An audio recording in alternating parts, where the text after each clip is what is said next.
금융 공부를 시작하는 법, 지은이 이야기입니다. 첫 번째는 펀드 가입을 했습니다. 너무 작은 금액으로 가입하면 진짜 잊어버리게 되고, 큰 금액은 부담이 될 수 있으니까 약간 신경이 쓰이는 금액으로 당시 중국 펀드 하나, 국내 주식형 펀드 하나, 그리고 태평양 펀드라고 해서 호주, 일본 등의 태평양 연안 국가들의 분산 투자하는 펀드를 가입했습니다. 그리고 각 펀드의 움직임을 매일매일 기록으로 남기고자 노력했습니다. 이유가 맞던 틀리던 상관하지 않았습니다. 웹서핑을 통해 국내 주식이 오늘 왜 오르고 내렸는지, 그리고 중국과 일본 등의 해외 시장이 왜 흔들렸는지 등을 계속해서 트래킹했습니다. 생각보다 많은 시간을 웹서핑에 썼던 것 같고요. 그렇게 기사들을 열심히 읽었습니다. 개인적으로는 초심자에게 번역서를 그리 추천하지 않습니다. 증권사 리포트 역시 하나의 장벽처럼 느껴졌습니다. 다만 경제신문 기사는 잘 이해가 안 되어도 무언가 알 듯 말 듯한 그런 느낌이 있었습니다.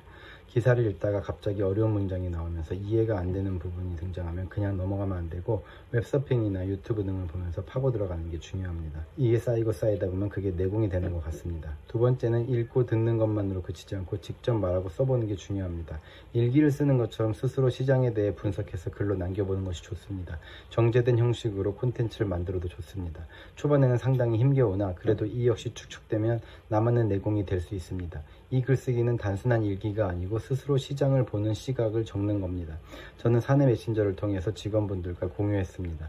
일주일에 4개 시장 관련 에세이를 쓰자라고 생각하고 성심껏 적었습니다. 글도 많이 쓰면 속도도 빨라지고 특히 소재를 찾는 속도가 빨라집니다.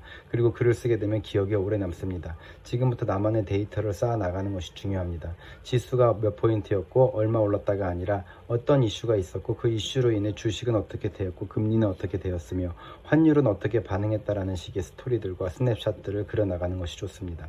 분석을 위해서는 과거를 알아야 하는데 그게 현실적으로 쉽지 않으니 지금부터라도 나만의 데이터를 만들어 가야 합니다. 페이스북에 글을 남기거나 블로그, 유튜브 등을 활용하는 것 등이 좋은 방법이 될 수 있습니다. 강추합니다. 또 경제신문 기사를 매일매일 읽는 것을 추천합니다. 과거에 비해 최근에는 파이낸셜 타임스, 월스트리트 저널, 니케이 등의 주요 외신에서 보도된 내용이 꽤 빠른 속도로 번역되어 올라오죠. 그리고 요즘은 경제 전문 기자들이 구어체로 쉽게 설명해주는 특집 기사들도 자주 올려주곤 합니다.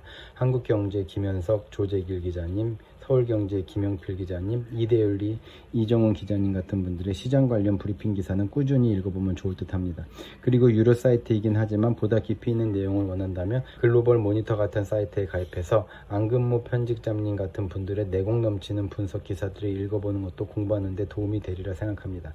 마지막으로 국제금융센터 사이트를 추천하고 이외에 증권사 리포트나 블로그, 페이스북, 유튜브 등을 보는 방법이 있습니다.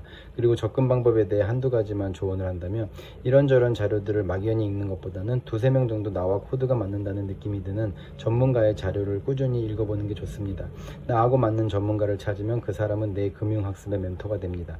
그리고 그 전문가에 대한 호감과 믿음이 생겨나면 그 사람의 과거 자료들도 읽어보게 됩니다.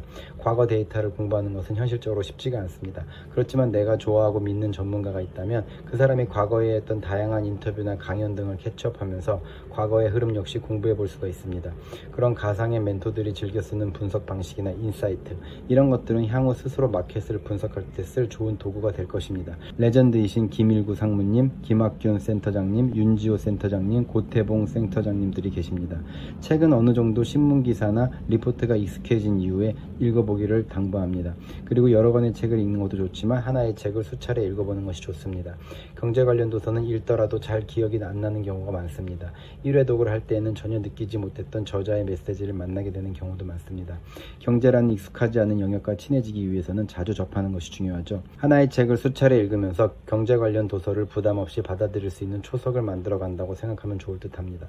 정리를 해보면, 일정 금액 투자를 하면서 금융에 대한 관심을 갖자, 꾸준히 신문을 읽자, 매일매일의 흐름을 글로 기록하자, 글을 매일 쓰기 위해 나 스스로를 강제하는 방법을 찾자, 페이스북이나 블로그 운영, 각종 매체에서 나만의 가상 멘토를 찾고 그들을 트래킹하자.